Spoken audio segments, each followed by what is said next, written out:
2024년 3월 15일 새벽 5시 논산훈련소 정문 앞에 버스 한 대가 멈춰 섰습니다. 차에서 내린 예비 훈련병들 사이로 한윤서가 조용히 걸어 나왔어요. 검은색 롱패딩을 입고 작은 가방 하나만 메고 있던 윤서의 모습은 다른 입소자들과 별반 다르지 않았죠. 이름 한윤서입니다. 보호자 연락처는 없습니다. 접수대 간부가 고개를 들었어요. 21살 여자가 보호자 연락처 없이 입소하는 경우는 드물었거든요. 하지만 윤서는 담담한 표정으로 서류를 건네며 덧붙였습니다. 가족과 연락이 닿지 않아서요. 혼자 와도 된다고 들었는데요. 간부는 잠시 망설이다가 도장을 찍었습니다. 어차피 법적으로 문제 없다면 굳이 따질 이유도 없었으니까요. 윤서는 고개를 숙여 인사하고 다른 훈련병들과 함께 내무반으로 향했어요. 첫 며칠은 모든 게 낯설었습니다. 새벽 기상 나팔 소리에 벌떡 일어나고 세면장에서 차례를 기다리고 식당에서 배식을 받아먹는 일상이 시작됐죠. 윤서는 특별히 눈에 띄지 않으려고 노력했어요. 다른 여자 훈련병들과 어울리면서도 적당한 거리를 유지했고 교관들 앞에서는 항상 바른 자세를 유지했습니다. 하지만 체력 검정 시간이 되자 상황이 달라졌어요. 팔굽혀펴기 테스트에서 윤서는 남자 훈련병들보다도 많은 개수를 해냈습니다. 1분 30초 동안 42개를 기록했죠.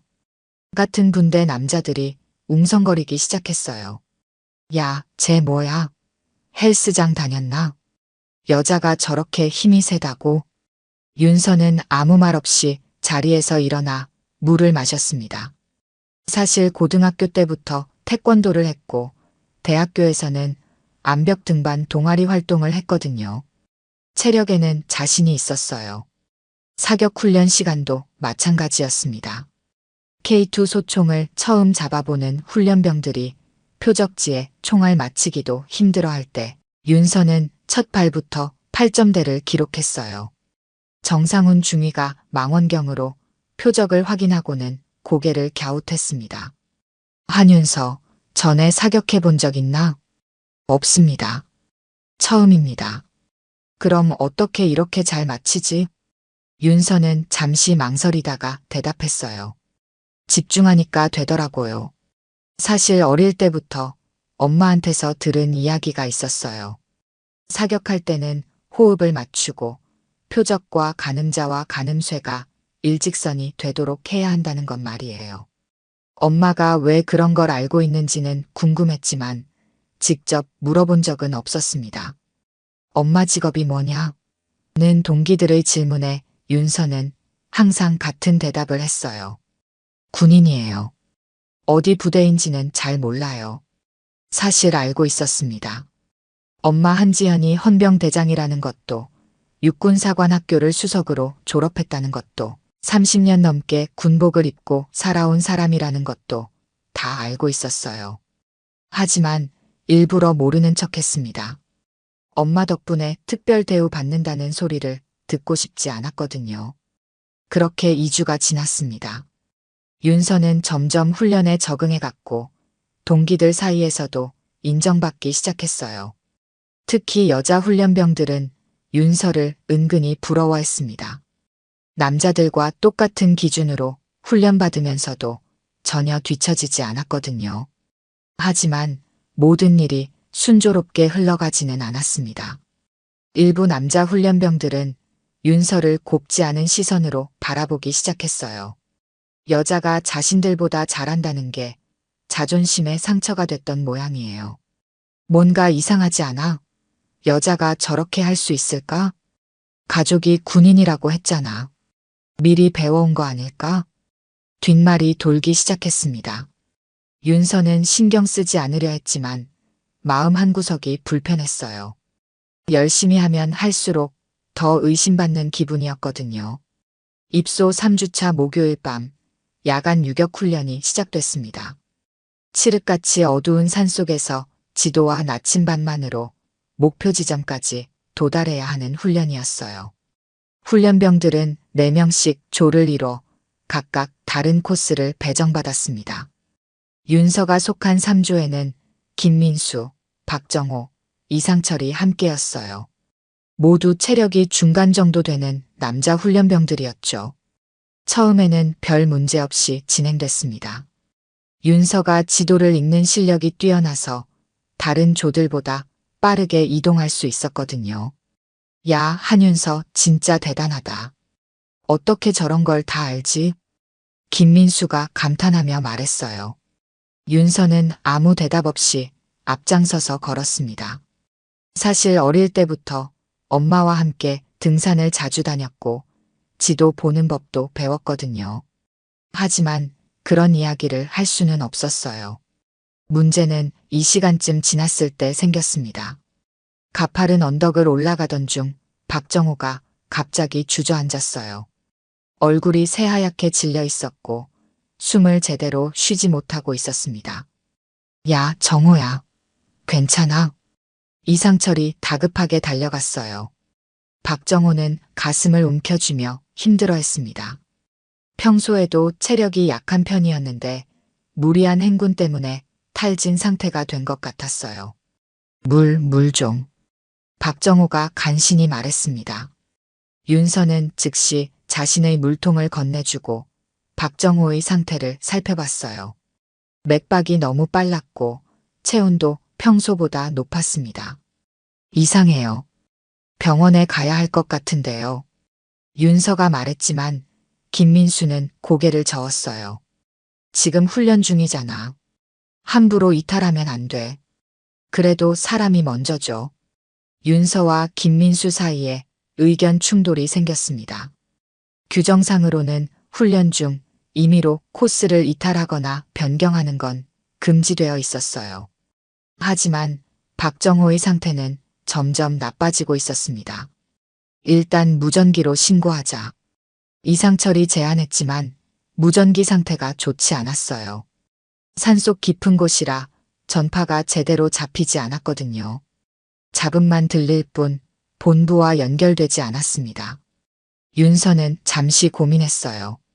규정을 어기면 징계를 받을 수도 있었지만 동료의 안전이 더 중요했습니다.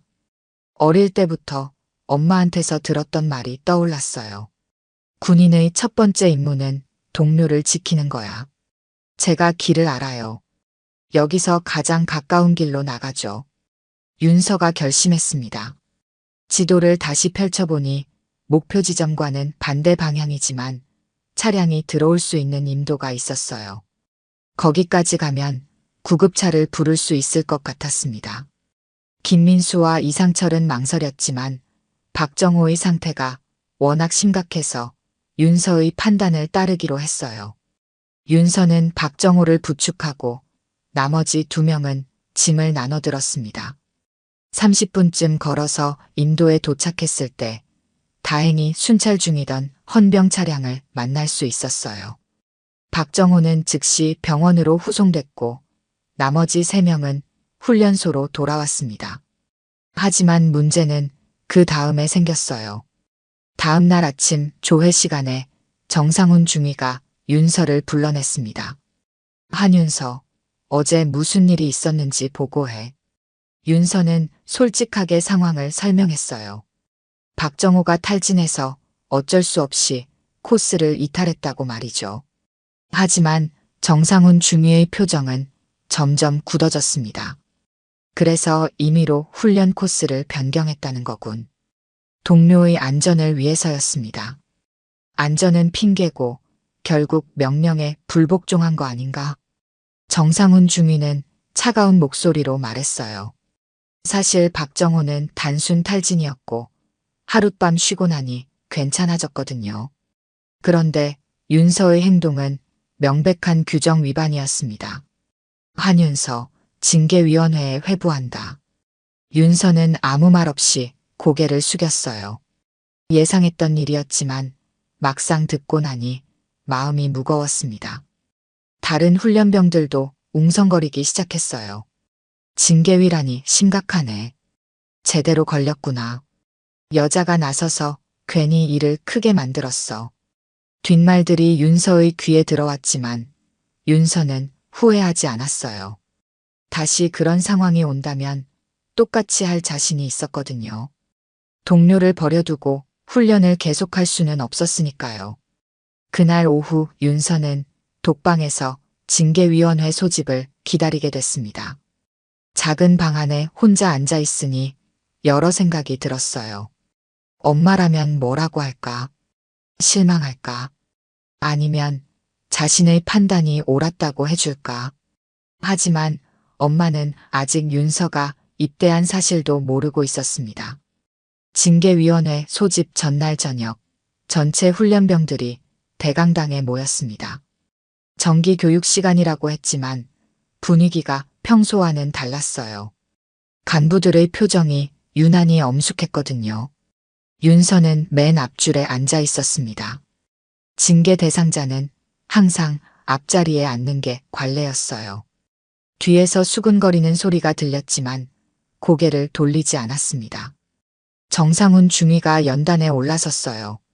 평소보다 더 차가운 표정으로 마이크를 잡았습니다. 오늘은 특별한 교육을 하겠다. 최근 일부 훈련병들 사이에서 규정을 무시하는 행동이 발견됐다. 강당이 조용해졌어요. 모든 시선이 윤서에게 쏠리는 게 느껴졌습니다. 한윤서 일어서. 윤서는 천천히 자리에서 일어났어요. 200여 명의 훈련병들이 모두 윤서를 바라보고 있었습니다. 야간 유격 훈련 중 무슨 일이 있었는지 직접 말해봐. 윤서는 잠시 망설이다가 입을 열었습니다. 동료가 탈진해서 병원에 후송했습니다. 그래서 훈련 코스를 변경했습니다. 누가 그래도 된다고 했나? 정상훈 중위의 목소리가 점점 높아졌어요. 윤서는 아무 대답을 하지 않았습니다. 이게 바로 문제다. 여기는 군대야. 드라마가 아니라고. 정상훈 중위가 강당 전체에 울리도록 소리쳤어요. 훈련병들이 움츠러들었습니다. 감정적으로 행동하면 어떻게 되는지 보여주겠다. 개인의 판단으로 명령을 어기면 부대 전체가 위험해진다. 윤서는 묵묵히 서 있었어요. 얼굴은 빨갛게 달아올랐지만 고개를 들고 정면을 바라보고 있었습니다. 특히 여자 훈련병들, 잘 들어. 군대에서는 성별로 봐주는 것 없다. 똑같은 기준, 똑같은 책임이다. 뒤쪽에서 중얼거리는 소리가 들렸어요. 역시 여자애들은 감정적이야. 괜히 나서서 일만 크게 만들어. 남자였으면 그냥 넘어갔을 텐데. 윤서의 주먹이 꽉 쥐어졌습니다. 손톱이 손바닥을 파고들어 피가 날 정도였어요. 하지만 아무 말도 하지 않았습니다. 정상훈 중위는 계속해서 윤서를 지목했어요. 한윤서, 너는 왜 군대에 왔나? 나라를 지키기 위해서입니다. 나라를 지키려면 명령에 복종해야 한다. 개인적인 판단으로 행동하는 건 군기 위반이야. 하지만 동료의 생명이. 닥쳐. 정상훈 중위가 소리를 질렀어요. 강당이 쥐죽은 듯 조용해졌습니다. 변명하지 마. 규정을 어긴 건 사실 아닌가? 윤서는 입을 다물었어요. 변명할 생각도 없었고 자신의 행동을 후회하지도 않았거든요. 이런 식으로 훈련받으면 실전에서 어떻게 되겠나? 적이 나타났을 때도 개인적인 판단으로 행동할 거냐? 정상훈 중위는 윤서 주변을 돌며 계속 말했어요. 마치 재판정에서 피고를 신문하는 것 같았습니다. 답해봐. 전쟁터에서도 이렇게 할 거냐? 윤서는 천천히 고개를 들었어요. 피가 맺힌 손으로 전투복 매무새를 가다듬으며 말했습니다. 동료를 버리고 임무를 수행하는 군인은 되고 싶지 않습니다. 강당이 다시 조용해졌어요. 일부 훈련병들은 윤서를 다른 시선으로 바라보기 시작했습니다. 정상훈 중위의 얼굴이 붉어졌어요. 그런 식으로 나오는 거야? 반성은커녕 오히려 당당하네. 반성할 이유를 모르겠습니다. 뭐라고? 정상훈 중위가 윤서에게 한 걸음 다가섰어요. 윤서는 한 발짝도 물러서지 않았습니다. 규정을 어긴 건 인정합니다. 하지만 잘못했다고 생각하지 않습니다. 강당 뒤쪽에서 누군가 작게 박수를 쳤어요. 곧 몇 명이 더 따라했습니다. 하지만 대부분의 훈련병들은 여전히 조롱하는 눈빛으로 윤서를 바라보고 있었어요. 조용히 해. 정상훈 중위가 소리를 지르자 박수 소리가 멈췄습니다. 한윤서, 내일 징계위원회에서 제대로 심사받을 거다. 그때 가서도 그런 식으로 나올 건가? 윤서는 바른 자세로 경례했어요. 충성. 그리고 자리에 앉았습니다. 정상훈 중위는 잠시 말이 없다가 다른 교육 내용으로 넘어갔어요. 교육이 끝나고 강당을 나오면서 같은 분대 여자 훈련병 몇 명이 윤서에게 다가왔어요. 윤서야, 괜찮아. 너무 심했어. 저렇게까지 해야 하나? 하지만 남자 훈련병들의 반응은 달랐어요.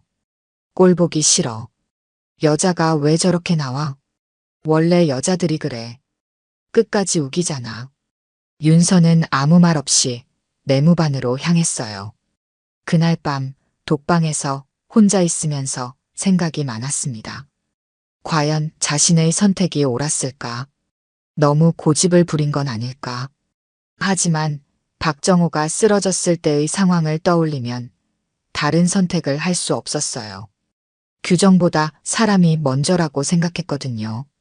징계위원회 당일 오후 6시, 훈련소에는 평소와 다른 긴장감이 흘렀습니다. 오늘 밤 8시에 열릴 징계위원회 때문이었어요. 윤서는 독방에서 마지막 시간을 보내고 있었습니다. 김태섭 대령이 훈련소장실에서 서류를 정리하고 있을 때 당직 간부가 급하게 뛰어들어왔어요. 대령님, 헌병대에서 연락이 왔습니다. 헌병대? 무슨 일인가? 정기 순찰차 방문하신다고 합니다. 30분 후에 도착 예정이라고요. 김태섭 대령은 고개를 갸우뚱했어요. 헌병대의 정기 순찰은 보통 미리 공지가 나오는데 갑작스러운 방문이었거든요. 누가 온다고? 한지현 대장님이 직접 오신다고 합니다. 김태섭 대령의 표정이 굳어졌어요. 한지현 헌병대장은 군 전체에서도 유명한 인물이었습니다.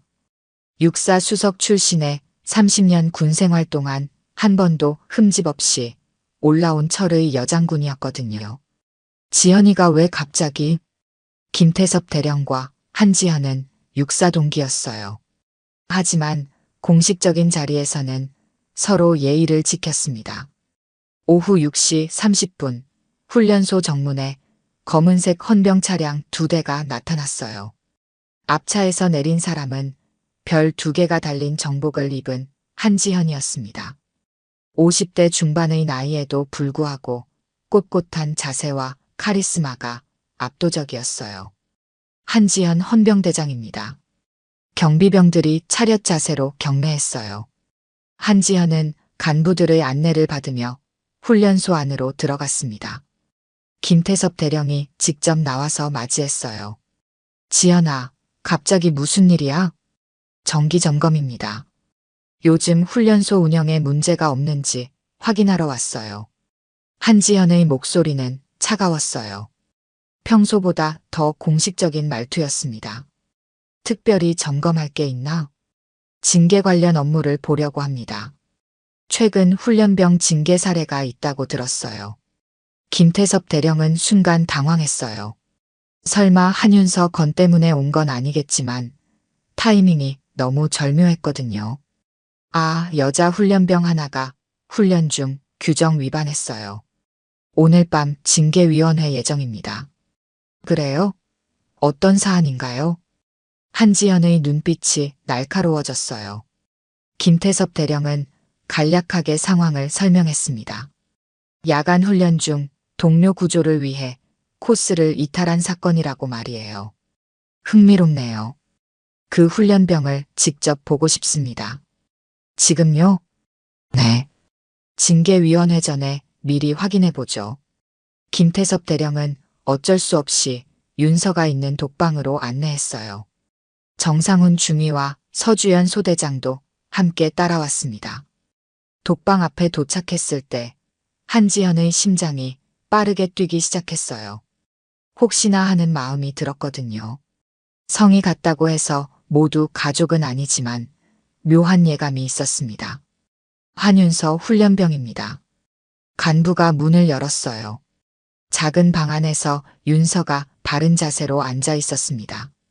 머리는 짧게 자르고 전투복을 입고 있었지만 한지연은 한 번에 알아볼 수 있었어요. 윤서야. 한지연의 입에서 작은 소리가 새어나왔어요.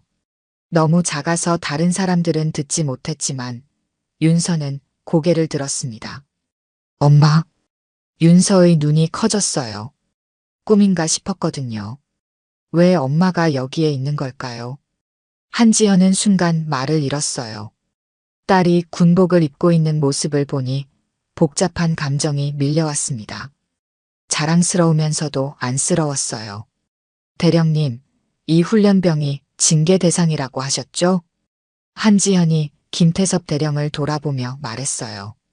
목소리가 평소보다 조금 떨리고 있었습니다. 네, 그렇습니다. 규정 위반으로.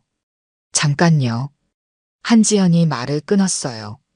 그리고 잠시 침묵했습니다. 윤서도 어떻게 반응해야 할지 몰라서 그냥 서 있었어요. 정상훈 중위가 상황을 파악하지 못하고 말했어요. 대장님, 이 훈련병은 야간 훈련 중 명령 불복종을 했습니다. 동료를 구한다는 핑계로 제멋대로 행동했어요. 한지연의 눈빛이 차가워졌어요. 정상훈 중위를 바라보며 말했습니다. 핑계라고 하셨나요? 네, 감정적으로 판단해서 부대 전체를 위험하게 만들었습니다. 그래서 징계를 주려고. 당연하지 않습니까? 규정은 규정입니다. 한지연은 다시 윤서를 바라봤어요. 딸의 얼굴에는 지난 몇 주간의 고생이 역력했습니다. 하지만 눈빛만은 여전히 꺾이지 않았어요. 훈련병 한윤서. 네. 윤서가 차렷 자세로 대답했어요. 왜 규정을 어겼나? 동료가 위험했습니다. 그래서 구해야 한다고 생각했습니다. 한지연은 고개를 끄덕였어요. 그리고 주변 간부들을 돌아보며 말했습니다. 이 아이는 잘못하지 않았습니다. 대장님, 하지만 규정이. 정상훈 중위가 말하려 했지만 한지연이 손을 들어 막았어요. 그 아이는 제 딸입니다. 순간 모든 사람들이 멈춰섰어요. 김태섭 대령의 얼굴이 하얗게 질렸고 정상훈 중위는 입을 벌린 채 굳어버렸습니다. 서주연 소대장도 믿을 수 없다는 표정이었어요.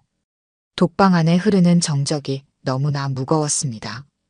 한지연의 말이 떨어지자 독방 안이 얼어붙었어요. 김태섭 대령은 믿을 수 없다는 표정이었고 정상훈 중위는 얼굴이 새하얗게 질렸습니다. 서주연 소대장은 입을 벌린 채 굳어버렸어요. 김태섭 대령이 간신히 입을 열었습니다. 딸이라고요? 30년 넘게 알고 지냈는데 처음 듣는데요. 한지연은 고개를 끄덕였어요. 손이 미세하게 떨리고 있었습니다. 정상훈 중위가 당황하며 물었어요. 그럼 왜 신상정보에 보호자 연락처가? 제가 적지 말라고 했습니다. 윤서가 끼어들었어요. 모든 시선이 윤서에게 쏠렸습니다. 특혜 받고 싶지 않아서요. 한지연의 목소리가 날카로워졌어요. 특혜라니? 엄마 덕분에 좋게 봐주는 거 싫었어요. 윤서의 말에 한지연은 순간 말을 잃었어요. 그동안 딸을 위해서라고 생각했던 일들이 오히려 부담이었다는 걸 깨달았거든요. 정상훈 중위가 떨리는 목소리로 사과했습니다. 죄송합니다, 대장님. 몰랐습니다. 몰랐으니까 괜찮다는 건가요? 제 딸이라는 걸 알았으면 다르게 했을 건가요? 정상훈 중위는 대답하지 못했어요. 사실 그럴 생각이었거든요. 그게 바로 문제입니다. 왜 누구의 딸인지에 따라 징계 기준이 달라져야 하나요? 한지연의 말에 모든 간부들이 숨을 죽였어요. 헌병대장의 위압감이 독방 전체를 감쌌습니다. 그때 윤서가 갑자기 소리쳤어요. 그만해요. 모든 사람들이 깜짝 놀랐어요. 윤서가 눈물을 흘리며 계속 말했습니다. 이렇게 되는 게 싫었어요. 엄마가 나타나서 모든 걸 해결해 주는 거 정말 싫어요. 한지연이 다가가려 했지만 윤서는 한 걸음 물러섰어요. 저는 그냥 똑같은 병사이고 싶었어요. 다른 사람들처럼 실수하고 혼나고 징계받고 싶었다고요. 윤서의 목소리가 점점 커졌어요. 그동안 참았던 감정이 터져나오는 것 같았습니다. 왜 항상 완벽해야 해요? 왜 실수하면 안 되는 거예요? 한지연은 아무 말도 할 수 없었어요. 딸의 마음을 이해하면서도 어떻게 대답해야 할지 몰랐거든요.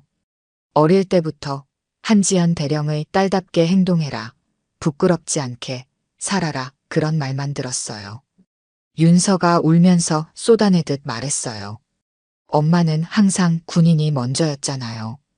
집에 와서도 계급장 떼지 않고 저한테도 명령조로 말하고. 한지연의 얼굴이 굳어졌어요. 딸을 제대로 키우려고 엄격하게 했던 일들이 상처가 됐다는 걸 깨달았거든요. 독방 밖에서 다른 훈련병들의 웅성거리는 소리가 들려왔어요. 헌병대장이 온다는 소문이 퍼진 모양이었습니다. 간부들은 어떻게 해야 할지 몰라 서로 눈치만 보고 있었어요. 김태섭 대령이 조심스럽게 말했어요. 일단 이 자리는 정리하고 따로 이야기하는 게 어떨까요? 아니요. 윤서가 고개를 저었어요. 여기서 끝내고 싶어요. 더 이상 특별 대우 받기 싫거든요. 윤서는 바른 자세로 서서 한지연을 바라봤어요. 엄마, 저는 엄마 딸이기 전에 그냥 한윤서예요. 징계받을 일을 했으니까 징계받을게요. 한지연은 딸의 단호한 모습을 보며 복잡한 감정에 빠졌어요. 자랑스러우면서도 안쓰러웠고 미안하면서도 이해가 안 됐습니다. 널 군인으로 대하려 했던 게 상처였구나. 한지연이 작은 목소리로 중얼거렸어요. 그동안 딸에게 군인의 기준을 강요했던 자신을 돌아보게 됐거든요. 정상훈 중위와 서주연 소대장은 여전히 상황을 받아들이지 못하고 있었어요. 헌병대장의 딸이 자신들 부대에 있었다는 사실 자체가 충격이었거든요. 대장님, 그럼 징계위원회는 어떻게? 정상훈 중위가 조심스럽게 물었지만 한지연은 대답하지 않았어요. 지금은 딸과의 관계를 정리하는 게 더 중요했거든요. 윤서가 다시 한번 말했어요. 엄마, 제발 그냥 가세요. 저 혼자 해결할게요. 하지만 한지연은 움직이지 않았어요. 딸을 혼자 두고 갈 수는 없었거든요.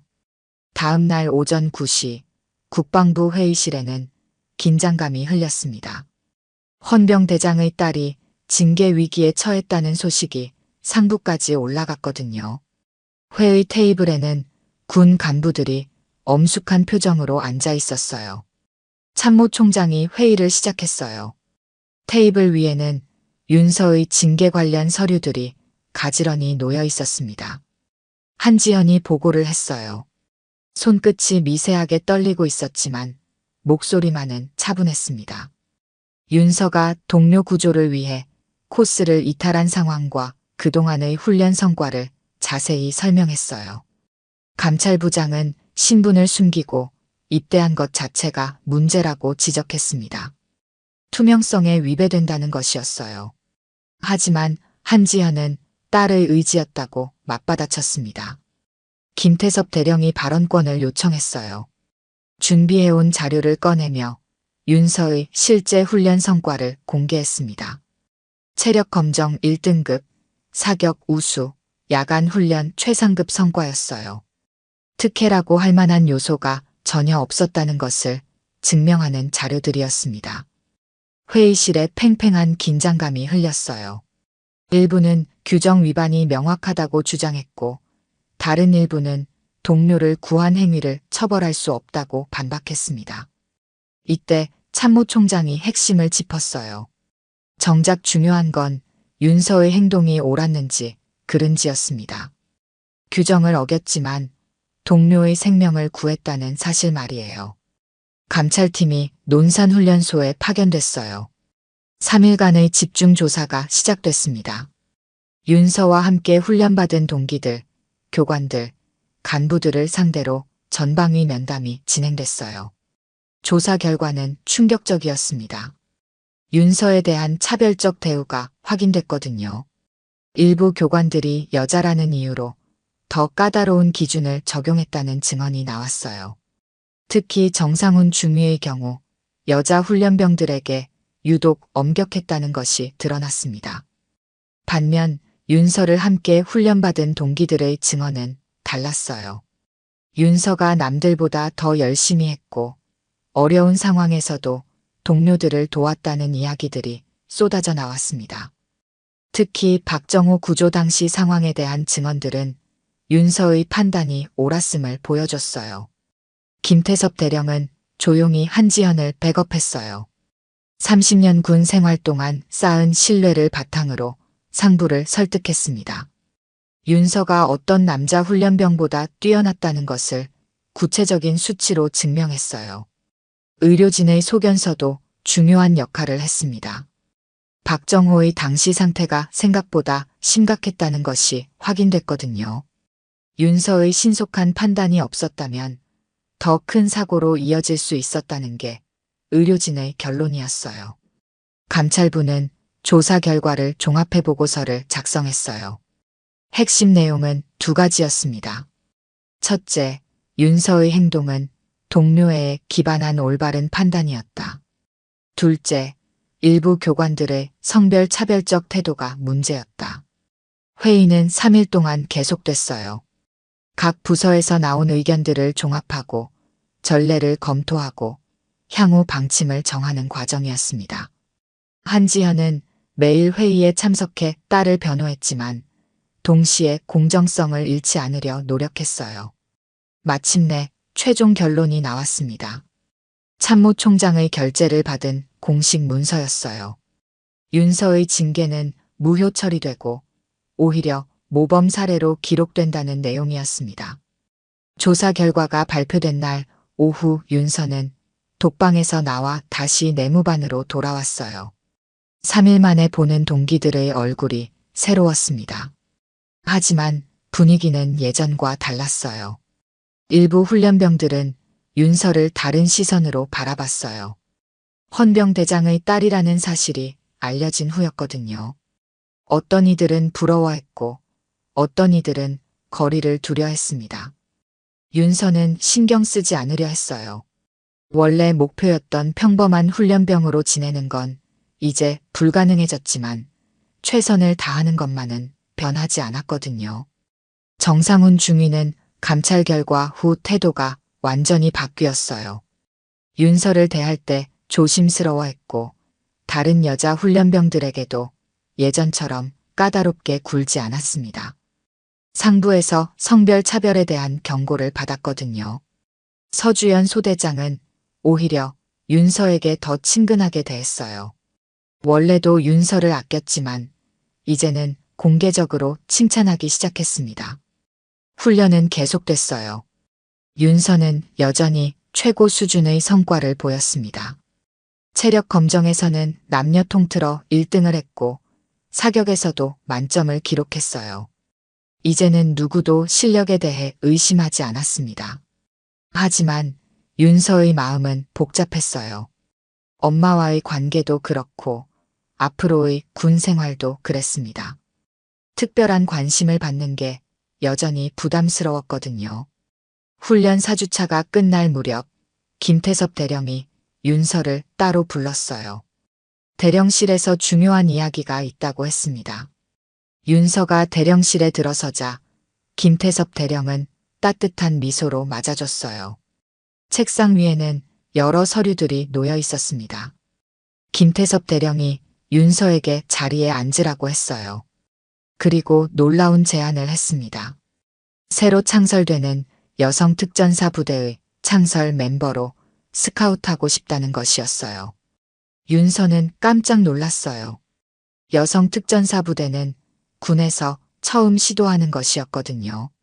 최고 수준의 체력과 정신력을 갖춘 여성들만 선발한다고 들었습니다.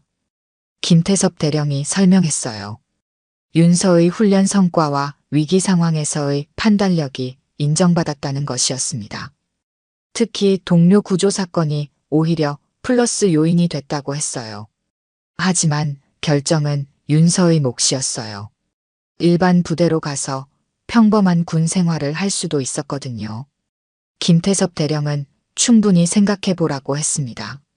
그날 밤 윤서는 잠을 이루지 못했어요. 여성 특전사라니 꿈에서도 생각해 본 적 없는 기회였습니다. 하지만 동시에 부담도 컸어요. 또다시 특별한 관심을 받게 될 테니까요.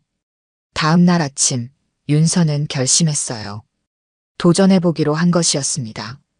엄마의 딸이라는 이유가 아니라 자신의 실력으로 인정받고 싶었거든요.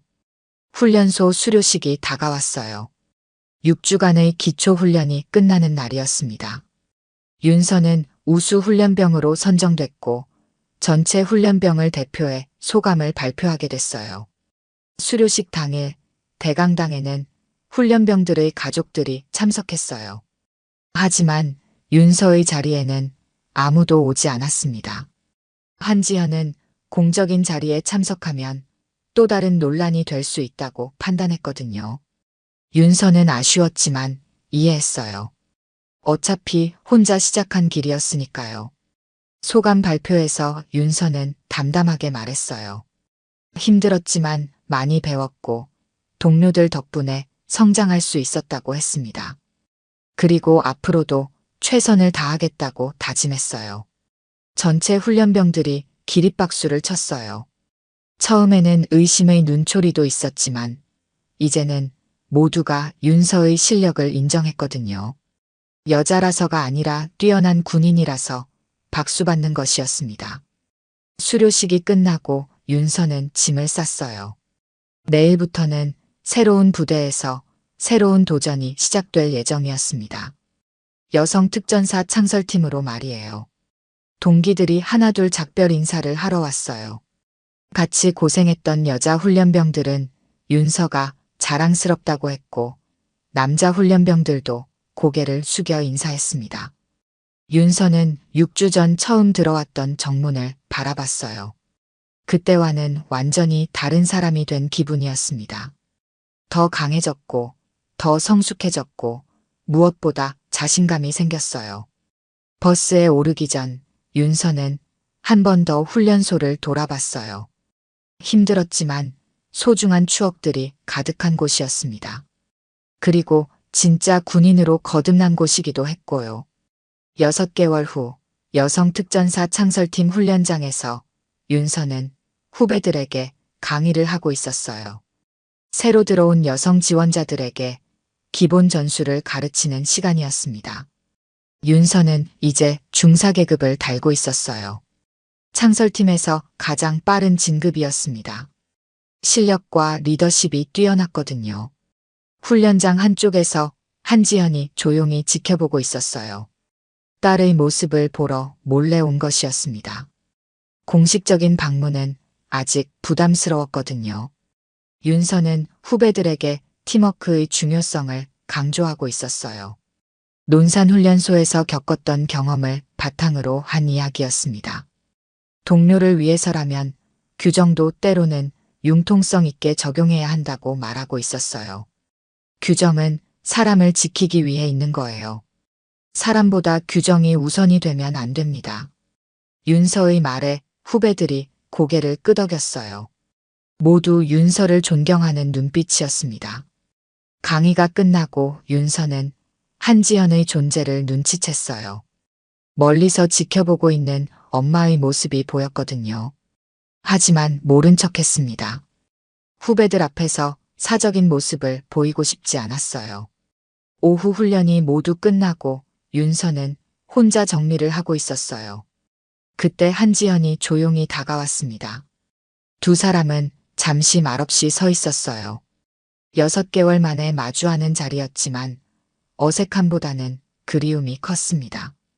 한지연이 먼저 입을 열었어요. 잘하고 있구나.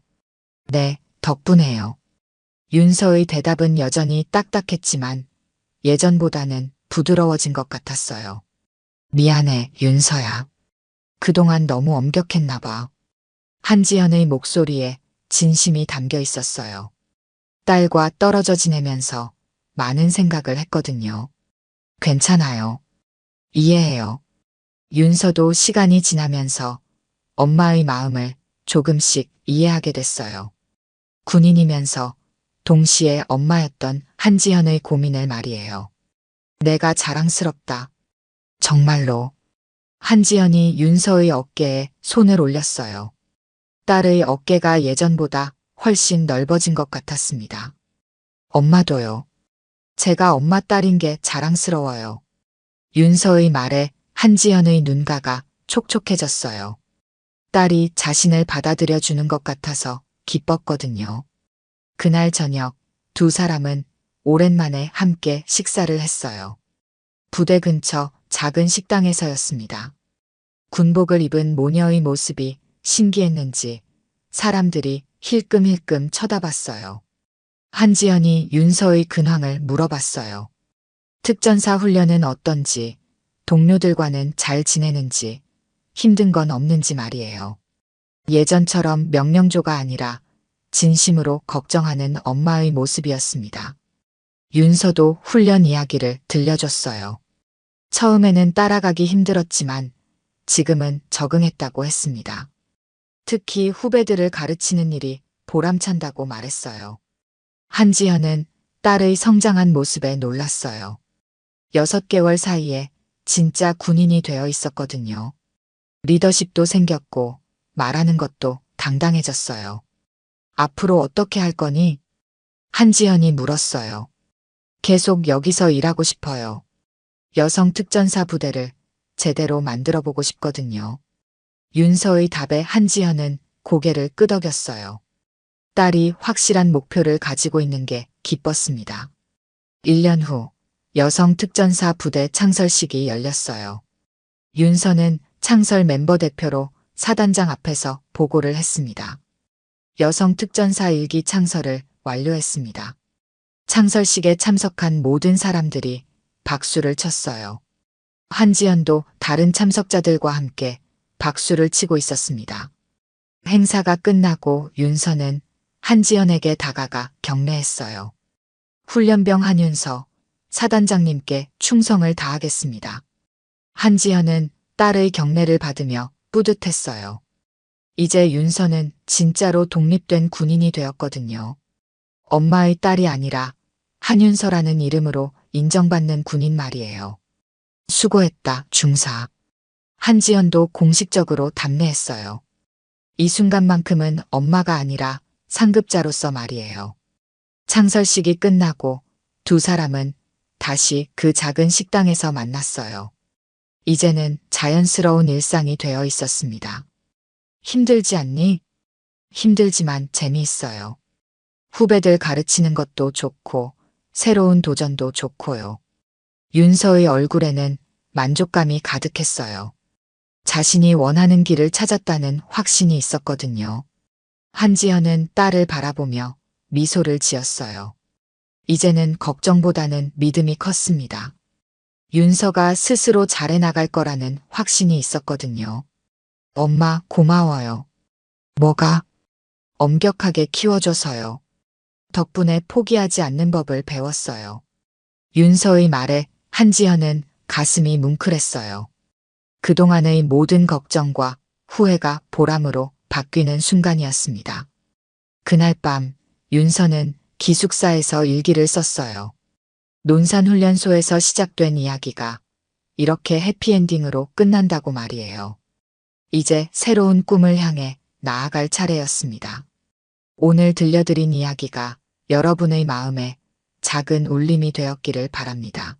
이야기가 좋으셨다면 좋아요와 구독 부탁드려요. 다음 사연을 들려드리는데 큰 힘이 된답니다.